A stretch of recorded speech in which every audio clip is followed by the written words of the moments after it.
This is the House of Hockey podcast, where we talk about the game and the lifestyle. We've got opinions as hockey fans, friends, and from the female perspective. Welcome to our house. Welcome to the House of Hockey podcast. This is episode 179. I'm one of your hosts, Ray. My co-host, Breezy, is still on the injured reserve, but I have to wish her a very happy birthday. It was her birthday over the weekend, so happy birthday to Breezy. And also shout out to fellow friend of the podcast, Chris. She is recovering from surgery, so we are sending you lots of love and all that good healing energy. And I say we, when I say we, I mean Alma Laura is back as my co-host this week. Hi, thank you for having me back. I'm so excited. Yes, we're sending Chris lots of healing vibes and well wishes. And if you don't know who she is, look on Instagram. It's at All Tyler's Fault. She takes incredible photos of players, and she's been a guest on this podcast. And of course, happy birthday to Breezy. Yes, love you, Breezy. Love you, Chris. Yes. All right, we have a lot to discuss. We are clinching. Things are being clinched, Alma. We are clinching spots in the playoffs. They will start. I just read April 20th. That's like 19 days from now when we are recording. It's just crazy to think that that's already happening. I'll rattle off and get some reactions from you. So in the Eastern Atlantic, Boston and the Panthers have clinched. In the Metro, the Rangers and the Hurricanes have clinched. And then in the West and the Central, we have the Dallas Stars at number one, followed by the Colorado Avalanche have clinched. And then in the Pacific, we've still got a lot happening here. There's only one team that's clinched, the Vancouver Canucks. The Kings could make a wild card spot, right? Well, I'm annoyed with my team because as of last week, we were in second place. So we're getting down to the nitty gritty where we've said this before, everything counts. But right now, everything's under a microscope. Everything counts. We can't afford to lose. And we've been losing. I've always said, you're in charge of your own destiny. Yes, other teams losing definitely helps you out a lot. But I've always said, I'm not going to go ahead and get upset at Vegas or whoever they're playing because they didn't win. No. It's up to us. We got to win games. And we lost the last two, so that knocked us down to the second wild card spot. And we have St. Louis 5 points behind us. And that is absolutely nothing. Like, anything can happen in a blink of an eye. So we went from, I can't wait for playoffs to, wow, we got to get there first. So let's slow down a second here.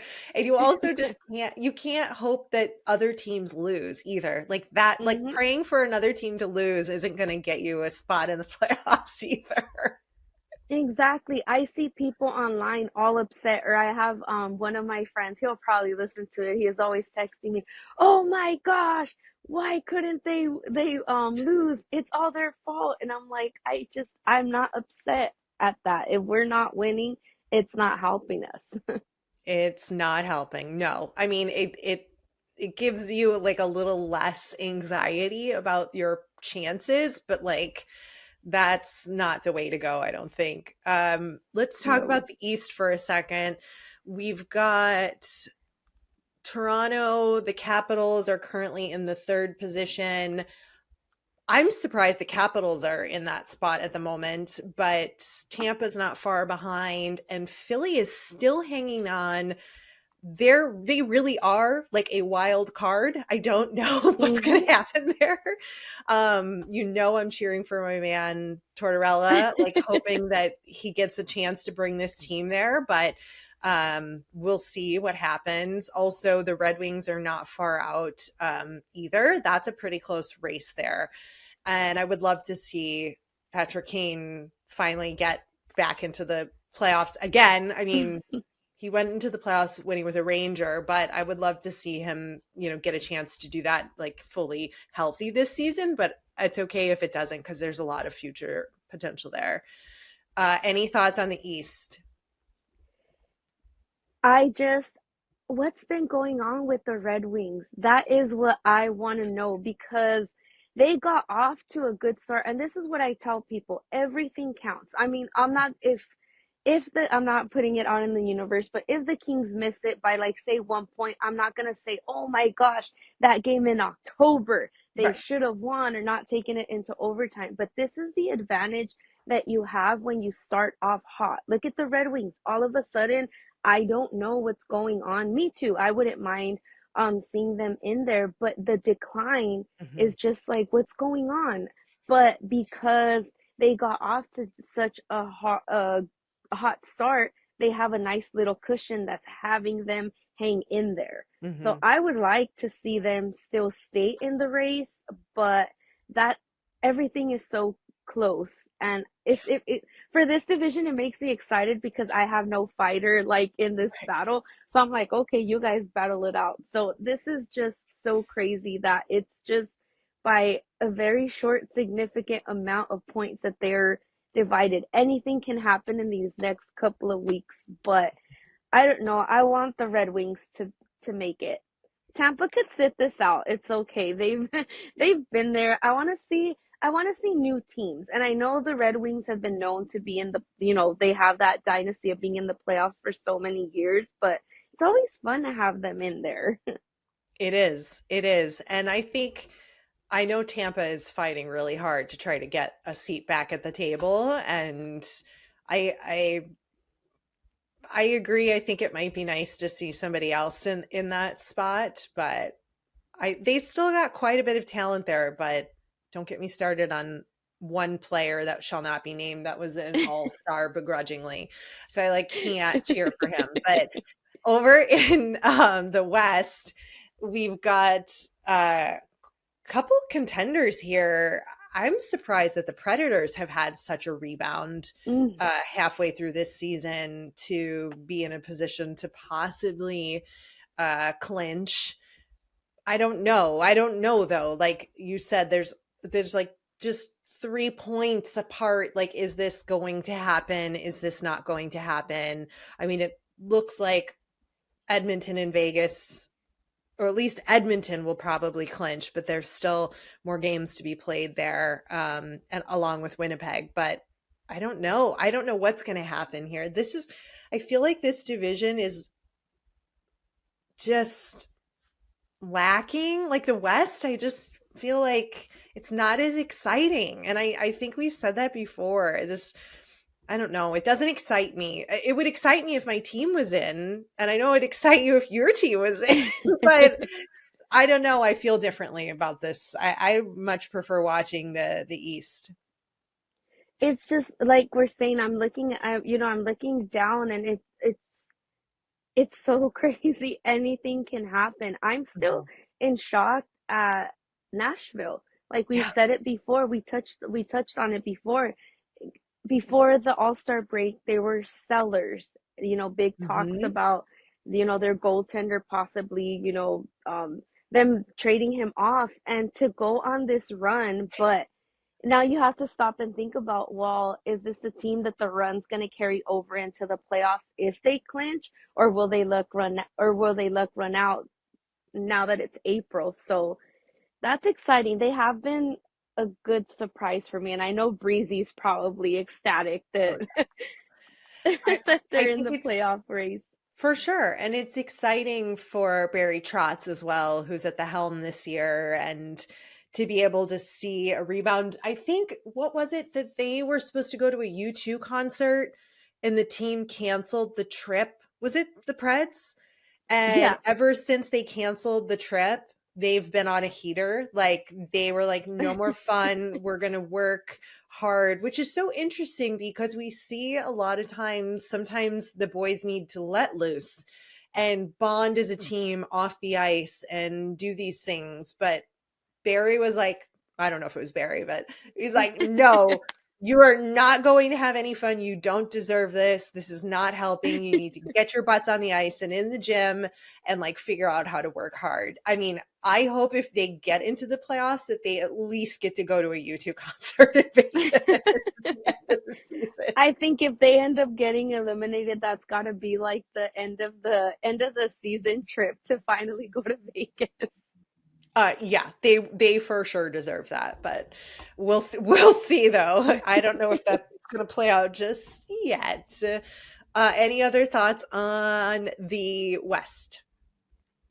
I am just, I don't want to say surprised at the Stars, but my goodness, the last couple of games that I've been able to catch of theirs, they'll be down and you're like, oh, this game's over. And they find ways to come back and just win, and everything seems to be working for them. Everything's clicking. And that's a team that surprised me. Not to say that they weren't going to make it to the playoffs, but they already clinched the spot. Like they're there. They're there. They're there. They're just riding the wave until April 20th. Let's just fine tune everything, get everybody ready. I can't believe we're in April. I can't believe it's April. I know. It doesn't feel like it. It still feels like, I don't know, December to me. I don't know. It's been it's been a weird start of the year for me. Anyway, that's a little look at what we've got going. Something else we have to talk about is that Auston Matthews got 60 goals this season for the second time in 3 seasons. He is the third player in NHL history with multiple 60-goal seasons for an original 6 club, following Phil Esposito, who had 4 60-goal seasons with Boston, and Stevie Y had 2 when he was with Detroit. Like, that's amazing. That's amazing. Bravo. But like, that's great and all, but what, are you going to get a Stanley Cup? No? You going to make it to the playoffs? You going to get past the first round? Maybe the second round? Are we going to do this? They remind me of my baseball team. Like, you have this stacked lineup going into or stack roster, hockey talk, has stack roster going into the playoffs and not be able to year after year get out of that first round. Mind you, yeah, they did it last year, but then that was it. Like, it's like, yay, you made it to the next round and it's over. Right. Congratulations. It sucks for them because I know Auston Matthews isn't your favorite. I like to watch him play. I like him. Since, what is it, the World Cup of Hockey, that Team North America team, all those guys on that team, getting to watch him there and then make that transition to the NHL. I want to see him. I don't know. I just want to see him, maybe not hoist the cup yet. I want to see my team do it first, but I want to root for him. Your team's lifted the cup a bunch of times in the last 15 years. Yeah, but it's been 10 since the last one. We're due for another one. Oh, we can't keep. We're due for another one. How many years has it been for Leafs fans? Okay, well, I'll just let them come after you for that. But go ahead. Well, yeah, I gotta be selfish. I gotta think of myself first. But no, I do wanna see that young core make it far in the playoffs, because they have a really, really good team, and they're one of those teams that keeps getting younger, but they mesh so well with whatever veterans they decide to bring on. But I don't know what it is. Like, these guys are so good in the regular season, then I don't know what happens in the postseason. Why can't that energy transpire to the playoffs? I don't know. They're one of the ones that I don't know. It's funny to make fun of them, but I just don't know. Listen, Auston Matthews has a lot of talent, and I just, he's just my person I get to poke fun at, and that's it. I mean, he is very talented, and it is great to see that come out of an American-born player, of course, and it's a huge thing to celebrate, which is why I brought it up today. And I said, yay! Congrats. And that's all you're going to get. And then, I think that team is so interesting to watch. And as far as like what happens when we get to the playoffs. And maybe this year we'll get past the second round and get to the conference finals. Like maybe that will be their trajectory. And then they'll lose. And then the following year, they'll get all the way to the Stanley Cup and then maybe they'll win. So like, I'm trying to be glass half full for them, which is really hard for me. And I kind of want to vomit, but maybe that will be their path. But they're not my team. So I really don't care what happens. But It's fun to pick fun.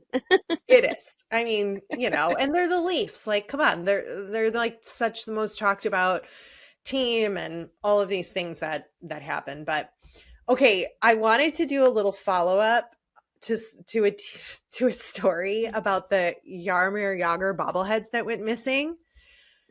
So 19,000 bobbleheads went missing. And this was like shocking to me that this could even happen. And I guess there's a whole story in The Athletic, and I forgot to read it before we started, so I was trying to skim it. However, they did find them, and they were actually legit stolen. They were stolen in LA somewhere. And apparently, like, cargo thefts happen all the time. And they didn't just take the bobbleheads. They took, like, a bunch of other stuff that was apparently there. And it went, like, all the way up. The FBI got involved. Yeah. 15-person task force that included FBI and the LA County Sheriff's Department. And they thought that it was like stuck in LA. And then they like were tracking the GPS. And then all of this stuff happened. But here, wait, a 9 p.m. flight from LA to Pittsburgh was their last hope to have the bobbleheads. And they got it. Oh, they were actively talking to the extortionists. It would go dark for a while, but the culprits would touch base with the team. And then I guess they found them and got them on a plane, and they were going to have to pay to have them there. Oh my God. Like have them shipped. I don't know. It's a whole story. I should have really read this whole thing. So I could actually report on the facts for you guys, because the story's really long, but it was a whole investigation, and oh my gosh, everybody got their bobbleheads. And they're probably for sale on the black market, like Andy said they would be. And that's what's happening. it's because bobbleheads are such a hot commodity. We see it here in LA. Like now, most of our giveaways, for my baseball team, most of our giveaways are bobbleheads. Like I want to say maybe like 70% of whatever the team gives away as giveaways are bobbleheads. And before the game before the game starts, they're already on eBay. So they're a very hot commodity. Jesus. It is insane. I don't get it. I don't get it. Explain it to me. It's just collectors items, they only make a certain amount, or it's said that they only make a certain amount of them, or especially one like this. It's not something that's very common, but to go out of their way, I would expect somebody to buy like 100 tickets or something, and then the story be, oh, they didn't let them, get them at the arena or whatever. But to go to this extent to steal them, who does that over bobbleheads? I collect them. Like I have mine like all up here, but not to that point where like I'm not lining up at a stadium like 3 hours before to get it. I get there. If I get it, I get it. If I don't, I don't. But to go to that extent, I don't know. That's not a me thing. No, it's not a me thing either. And I don't know. Well, happy bobblehead. There's lots of happy bobblehead fans in Pittsburgh right now. So here we go. Something that has got me feeling unhappy these days, and I believe many years ago when we started this podcast, I had a different opinion. But you know how in Detroit they throw octopus on the ice, and in Nashville they throw the catfish and all that? Mm-hmm.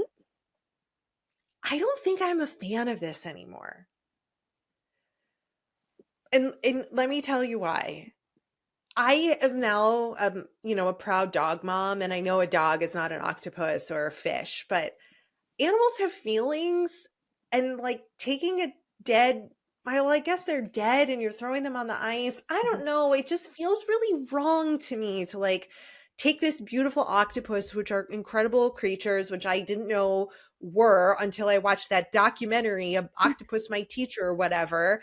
And now I'm like, that thing is amazing, and you're just like throwing it on the ice and they're just going to throw it away, and like, do they call animal services and how do they dispose of it? I'm like, can we just get a plastic octopus and a plastic fish, and like, can we just throw that on the ice like they do in Florida? They throw the plastic rats. Like, that's just so much better. I think I'm feeling like very PETA right now, and I just feel like do not support this. I thought, I mean, again, these are two teams they're not one of my teams that I follow. So I thought they only did that for the playoffs. So I thought like after a playoff win that's what would happen.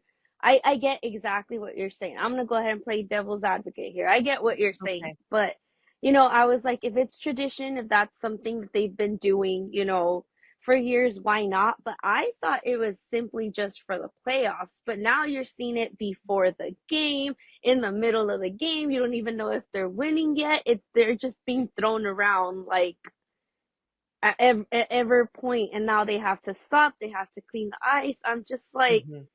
for playoffs, fine. If you're gonna do it, by all means, whatever. But come on, guys, not after every win. No, no. And I just feel really bad. I felt really bad for the octopus. Like the most recent one that happened, Alma, like the girl like pulled it out of the bag and it looked so sad. And then just I just my heart was breaking for it. And I was never this person 4 years ago. I was like, hell yeah, throw it on the ice. Like that's so cool. Same thing. Tradition. Yeah. But now I'm like, I don't like this. This, no, we need to get fake octopus, like get me a plastic one, throw that on the ice. Like I'm good with it. Seattle does it well. Like at the end of the game, they have the stuffed fish animals, that they throw out. Like that's the way to go. I don't think I can stomach this anymore. It's too much for me. No, and then the way they sneak it in, like, Yeah. oh, they have to. I'm very weird about anything like raw meat. It Mhm. grosses me out. Like, I'm a very picky eater. If I like vegetables, I would be a vegetarian because I just can't like, I can't stomach needing to touch raw meat. You'll see me with Mhm. the tongs, like, ugh, all grossed out. But I've seen it. They tape it down, and then when they throw it out, they have all the goo. Ugh. It's Who, who willingly is like, you know what? I got this. I'm gonna go ahead and tape the octopus to me. I'll sneak it in, and then you probably smell. That is mhm. so gross. I'm Yeah. more And grossed out at that. It's I so know, and you disgusting. like you can't just like buy an octopus just anywhere either. Like that's not like a super common thing. And I don't want to see these beautiful creatures. Like it's too much for me. I think maybe I've just been having too much animal trauma in my life this last month with our household, but my opinion has changed, and I just wanted people to know that you can change your opinion. But it's because animals, they're our kids. They change our lives. Yeah, and they're innocent and like yeah, okay, I'm done. I shouldn't have brought it up, but here we are. Something I No, wanted. it's something you are passionate about and you had to voice it. I'm here for it. I'm grossed out by it too. I'll side with you on this one. Thank you. I just needed, I think, some emotional support right now about it. I think that's all I really need. But I got you. I got you. thank you. Let's talk about some fan etiquette. There's a video of Sabres fans booing very loudly booing their own team after they allowed 5 unanswered goals in the first period of a game against the Senators. I don't think I have ever booed my team. Like we're bad right now, but like, I'm not gonna boo them. Are you booing your own team? My problem with that is if you're booing your team in your home arena, in your barn, whatever you call it, you're opening that door for anybody to come into your home and boo your team as well Hmm. because you're doing it. I don't stand for I know we had, I know you have me jump on here and we talk about hockey. One thing you will never hear me do is talk badly about my team. I will state the obvious. We're not winning, we're not doing well, whatever. You will not hear me trash my team. Yes, it's frustrating. I've been there. All sports across the board. You've been there where you're in the arena and it's frustrating. Hmm. But you booing makes it okay for anybody else to just come in here and boo. You're not showing your team any kind of respect. People aren't either. Fans of opposing fans aren't either. And Hmm. my problem with that is it sucks for the guys. I'm pretty sure like the Sabres are one of the teams that they had to make moves to rebuild. I get it. The rebuild process sucks. My team's ahead of the rebuild, but Hmm. it sucks. Your team's going through it. Yep. Yeah, it sucks. Yeah, but and I know people will go ahead and comment and say, "Well, we're paying to get into the building. We want to see, a good product on the ice." That's fine. But again, you gotta show your team respect. I'm very big on respect. And my whole thing with you're gonna go in there and boo, it gives everybody a reason to boo. And guess what? Hmm. In the arena, when somebody comes in and they're booing your team, then that's how fights start. But I Hmm. don't I don't stand for that. I really don't. It sucks. I can imagine what the guys are going through and to be in your own arena and have to hear boos where your fans are supposed to cheer you on and hype you up, and I don't stand for that. I don't like that etiquette. I don't either. And I think, like, the guys don't know on the ice, to your point, they know. They know. Mhm. It might not really be their fault, though. There's a lot of things that happen in that organization, especially with financials and money and not spending money. And the way they run that organization is very challenging. And I feel for those fans. Like, I get it. They do have some incredible talent on that team, though, who are performing, but like, and I think that's also just like a super Buffalo thing to do, Buffalo fan thing to do. I think they're not afraid to voice their opinions, good and or bad. That makes it that's I just can't get behind that. I would not be booing. I would be slapping the person next to me, telling them to knock it off and be quiet because that's I just just not that's not love. That's not showing love for your team and trying to rally them. And like, how about you get some chants going that are like, let's go Sabres? And I don't know, I guess it would be okay if you were like, fire the coach like they do in New Jersey, right? Like they chant like fire the coach. Okay, that's like a little weird and whatever. And then they were flip-floppy Devils fans, that's a separate argument. But like, okay, you could do that. Like that I'm a little more okay with, like fire the coach kind of thing, but booing your team, not okay with.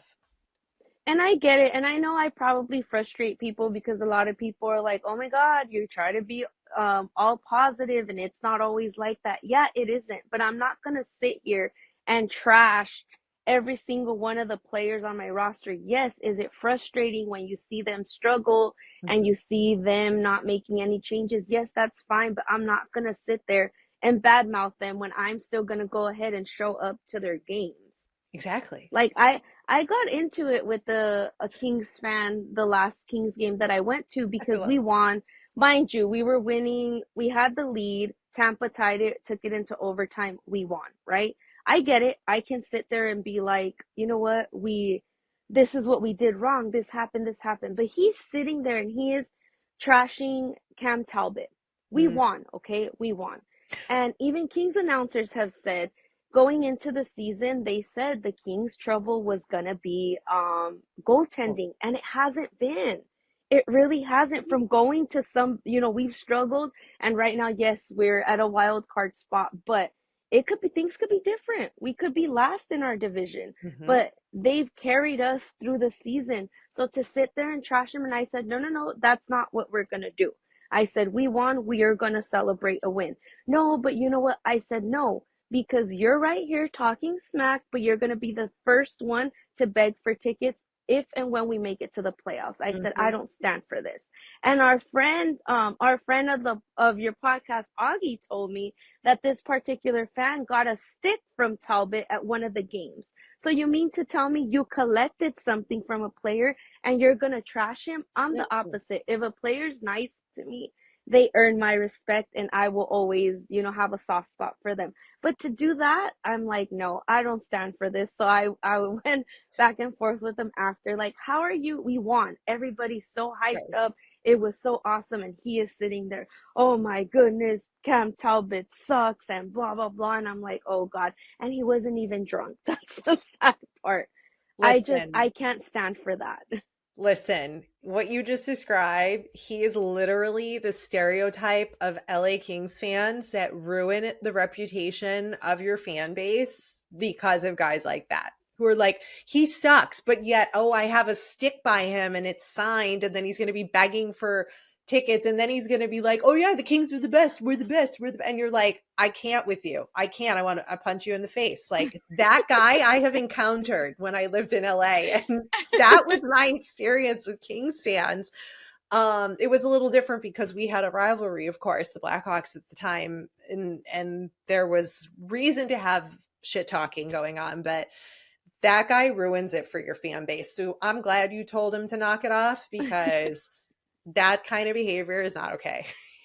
It's not. It really isn't. And like I said, you open the door for Mhm. everybody else to shit on your team because you're doing it. So Yep. I get frustrated after games. I will sit there and yes, I'll not rage tweet, but I'll be like, "Oh, well," or whatever, but you will not hear a bad thing out of my because I'll look dumb. I'm over here, oh my God, my team sucks. But look, I'm wearing a Kings sweatshirt. Right. Now I'm gonna go to Kings game later this week. Makes no sense to me.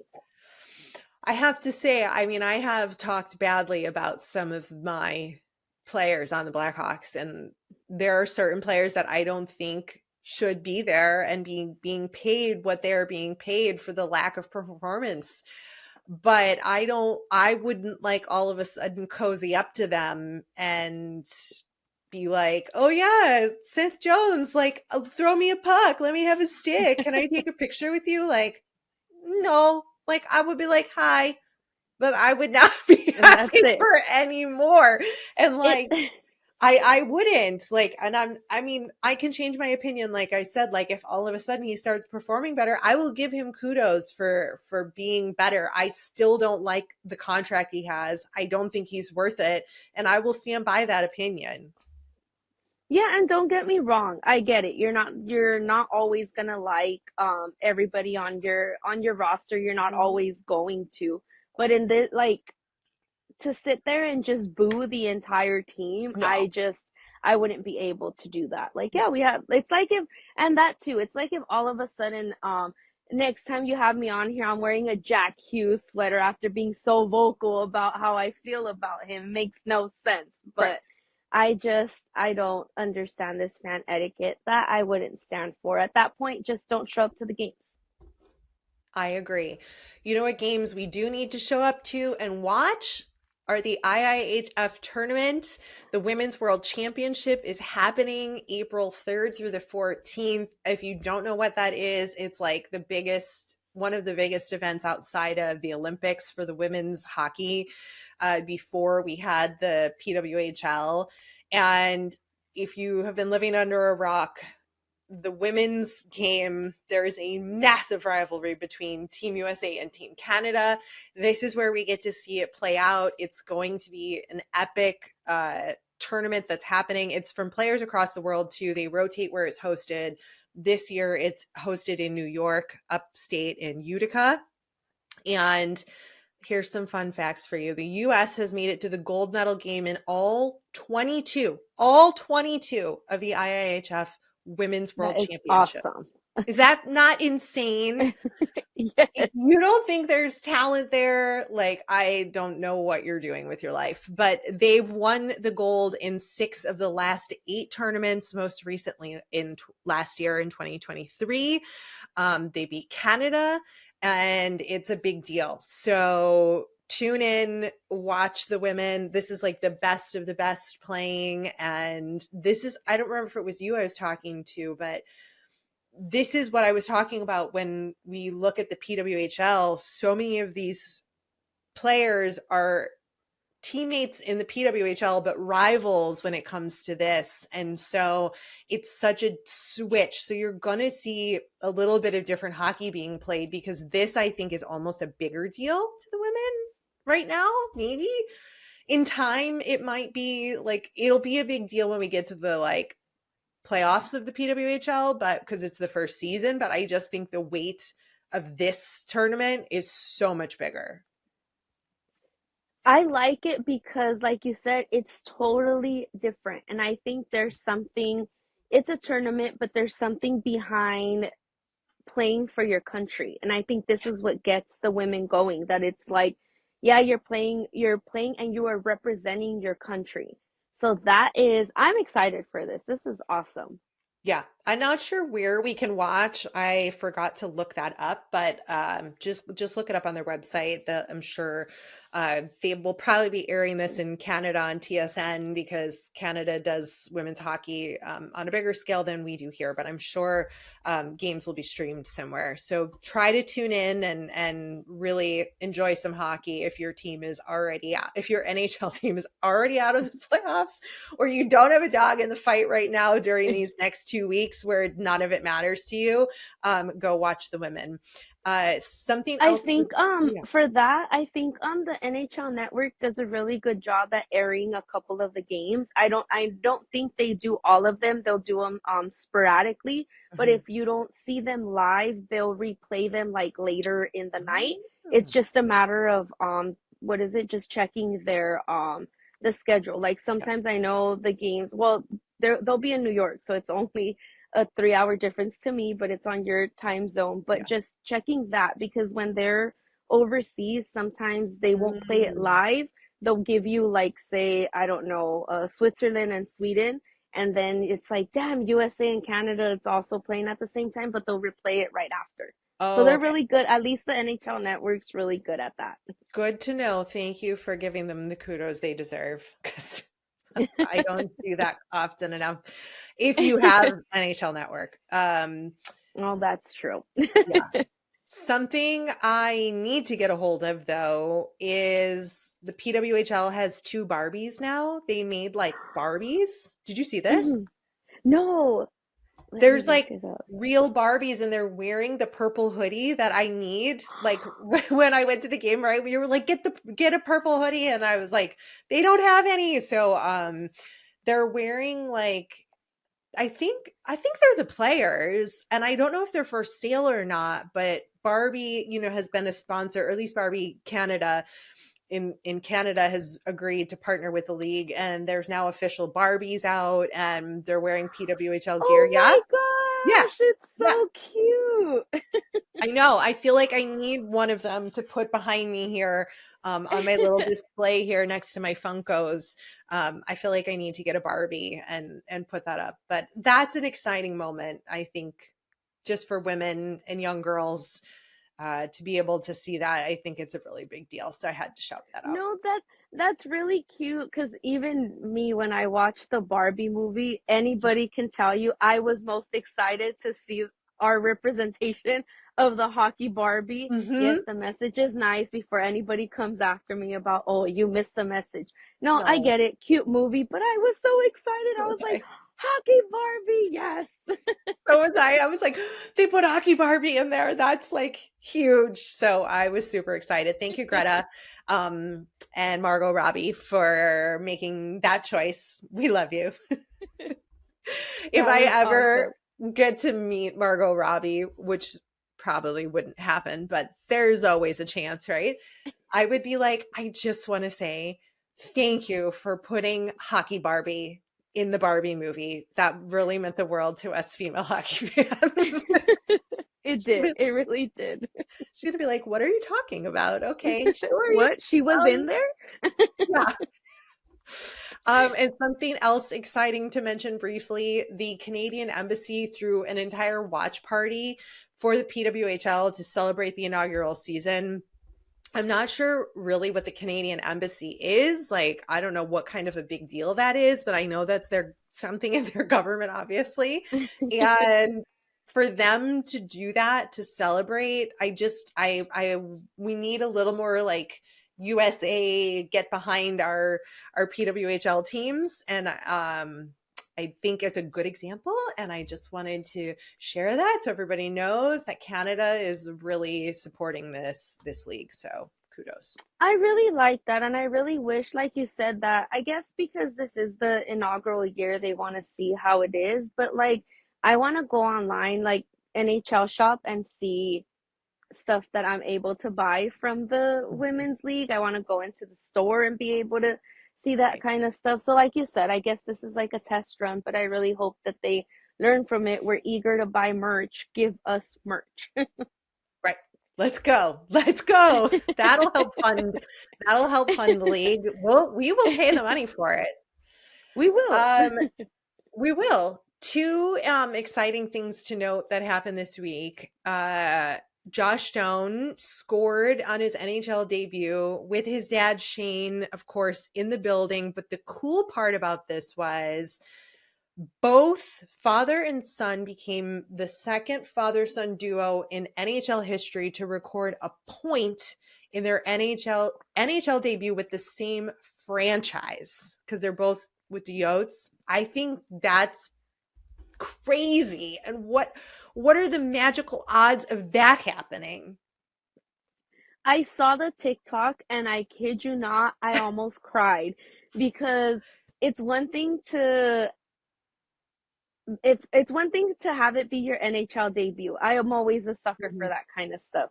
Let alone Yeah, score, you know, in your NHL debut with your entire family there for the organization that not only right. drafted you, but that your father played for. And I was just Right? like, I wanted to cry because you see them celebrating and high fiving each other, and then they, pan out to the to the ice, and Right. he's celebrating too. And I was like, oh my gosh, imagine what a moment for that family. I wanted to cry. I was like, oh my gosh, it could not have played out any better. Like oh my gosh, you always remember your first. That was so great.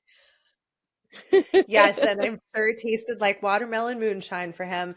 It's an incredible thing to see. I don't really feel any one way or another about Shane Doan. I mean, he's incredible, obviously, and done amazing things for the sport.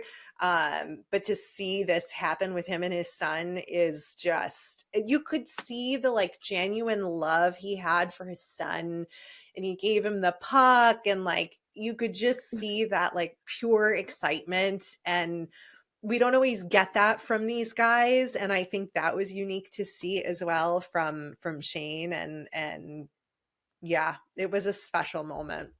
That was so cool. Like that's something that's gonna be talked about, like I feel Mhm. for the rest of the season as even one of the top highlights of the season. Like that was so nice.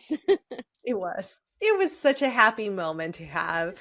And then another happy moment, we have to talk about Jonathan Quick, the winningest American born goaltender now in NHL history with 392 wins. He's a former King, Stanley Cup champion, future Hall of Famer, still crushing it, living out this incredible career.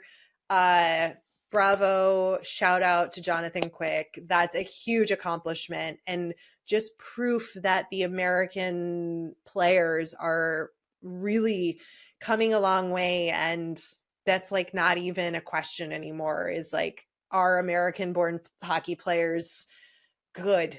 Like, yeah, they are. We've Proof. mentioned three today, but Yeah. no, that was so awesome because I know I know when he was let go from us, or he was traded, that there was talks about, oh, is he gonna retire? Is he done? Mhm. What, what's next? Then he goes to Vegas. They end up winning. What's next? Is he gonna retire? He signs with his, what is it, hometown New, team, and he is New York. doing Yeah. amazing. And you can't help. That's all I've ever known as a Kings goalie. That's what I grew up on. So to Right. see him accomplish that, like, you cannot not be happy for him. Like, I'm happy for him. I'm rooting for him, not the Rangers. Right. I want him to continue to do well till the wheels fall off, till he says I am done. There is no doubt, as soon as like he retires, the Kings retire his number, because that is just what a phenomenal career. Hmm. I agree. Phenomenal career. And it's not over yet. Mm-mm. Lots It's more have not. to be played.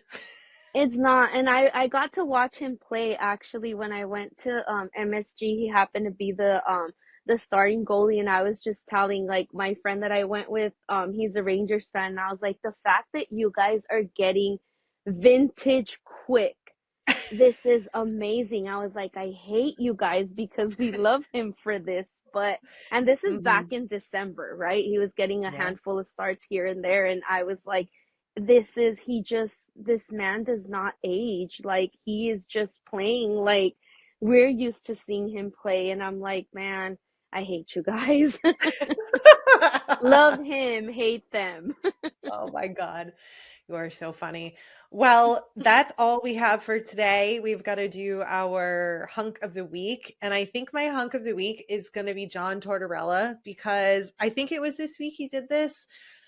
He, at one of his press conferences after a game, they asked him about the goaltending, and he said nothing and then walked off the podium. And that's not why he gets it. He gets it because, I don't know, a day or two later, he came back and talked to the media and apologized and was like, that wasn't right. I shouldn't have done that. I should have said this, and gave them the quote. And when he's wrong, he says it. And I Hmm. admire that. And I try to follow that. And I think I've done that here on the podcast today. He's just so awesome. Like, he's in the news a lot, and it's for just being so passionate and being himself. And I think I heard some guys say that, a lot of people say, oh, he's probably not liked with the Flyers, but I feel like we Mm-mm. just see the surface level stuff. Those guys have to respect him, and those guys have to enjoy him being their coach, because look at, that's another team. We did not expect them to be hanging in there, and they're still in Mm-mm. playoff contention as of right now. So, yeah. Yes, they are. Who's your And hunker lady of the week? I'm gonna go ahead and give it to Auston Matthews, because, like I said, I Ugh. don't, he's just so fun to watch. Like, he makes it look so easy. Like, it's just so crazy. Like, I could probably watch like a highlight reel of all his goals and be amazed at every single one of them. And it's just so natural to him. And like you said, American born player, and he is still killing it. Like, America. Team USA, let's go. Woo! Thanks for coming over to our House of Hockey podcast and hanging out with us. We'll be back next week with a brand new episode. And in the meantime, you can follow us on social media. Just look for House of Hockey podcast. We'll be back next week.